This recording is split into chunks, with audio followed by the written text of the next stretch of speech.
The Supreme Court just paused a ruling that would have fed millions of Americans. Yesterday, Justice Ketanji Brown Jackson issued what's called an administrative stay, a temporary order that stops a lower court's decision from taking effect. That lower court ruling from federal Judge John McConnell Jr. of Rhode Island required the Trump administration to fully fund SNAP food benefits for November. In plain English, a judge said, "Feed the people," and the Supreme Court said, "Wait just a sec." Judge McConnell saw what was coming. Last week, he looked at the data, he looked at the faces behind the numbers, and he said cutting off food benefits during a government shutdown would cause irreparable harm, especially to children. He ordered the government to pay full benefits now and deal with the budget fight later, because hunger can't wait for politicians to do the right thing. Those are my words, not his. The Trump administration appealed because of course it would. And when the emergency request reached the Supreme Court, it landed on Justice Jackson's desk. Now, a lot of people saw her name on that order and were like, what?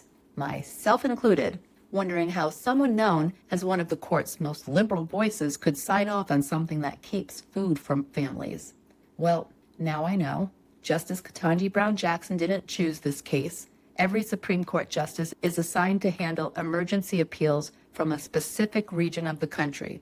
Those are called judicial circuits. Jackson covers the First Circuit, which includes Rhode Island, Maine, Massachusetts, New Hampshire, and Puerto Rico. So when this case came up, it automatically went to her. And what she issued wasn't a full decision, it was an administrative stay. Think of it as pressing pause. It doesn't overturn the lower court's order, it just stops it temporarily while the appeals court reviews it. But that pause isn't happening in a vacuum. You can't eat while the courts deliberate. For the 40+ million Americans who depend on SNAP, wait means empty refrigerators. It means skipping meals. It means parents deciding whether they eat tonight or their kids do. And as a parent, I know it's the kids who eat first, always. The Trump administration called that stay a victory. And I guess technically it is. It buys them time. But what they bought is suffering. It's ordinary Americans who carry the cost of decisions being made by people who will never miss a meal. This isn't about one case. If the administration wins the appeal, it could set a dangerous precedent, one that says during any future shutdown, the government can legally withhold food assistance until Congress acts. It would turn, "we don't have a budget yet," into, "we can let people starve until we do." That's not law. That's moral failure, just written in legal jargon. So yes, Jackson's move followed procedure, but the consequences are still devastating. While Washington debates statutes and separation of powers, people are rationing food. Food banks are overwhelmed. School districts are trying to feed more kids because they know what's happening at home. And once again, it's ordinary Americans stepping up. I'm proud of my fellow Americans sometimes. In Portland, Oregon, a small cafe called Heritage Coffee Company did not wait for permission. The owner, Josh White, announced that anyone who lost their benefits could come in for breakfast, no questions asked.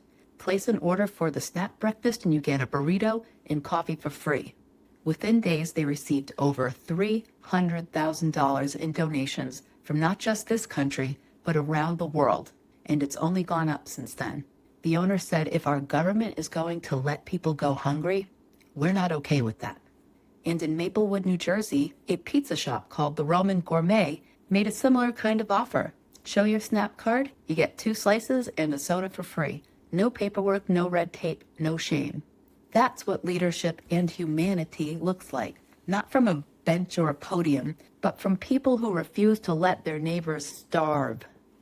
But the broader system, Congress, the administration, and even the courts, has once again shown how far removed it is from real life and real people.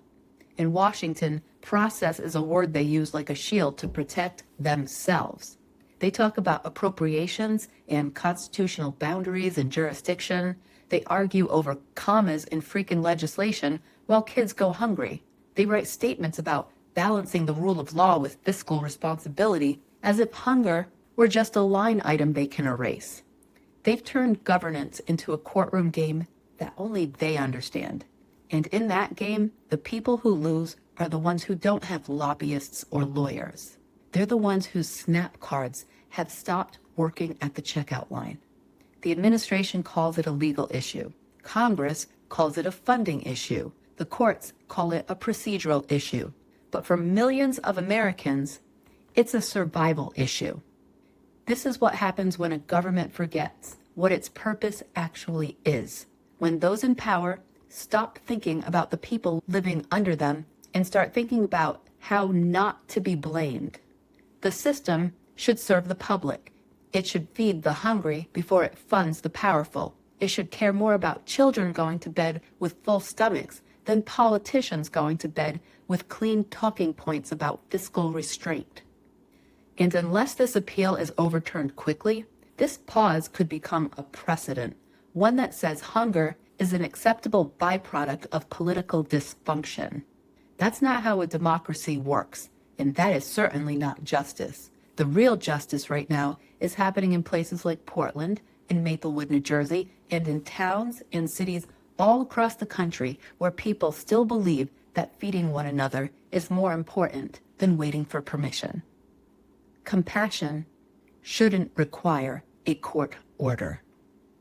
So instead of leaving me a tip today, if you were thinking along those lines, I'd like you to make a donation to a local food pantry or volunteer to serve hot meals to people in need. I'm including a list of organizations that you can leave a donation to in my video description, because we have to take care of one another if our government won't. And we need to elect people who actually give a damn about us, people who would never let anything like this happen again.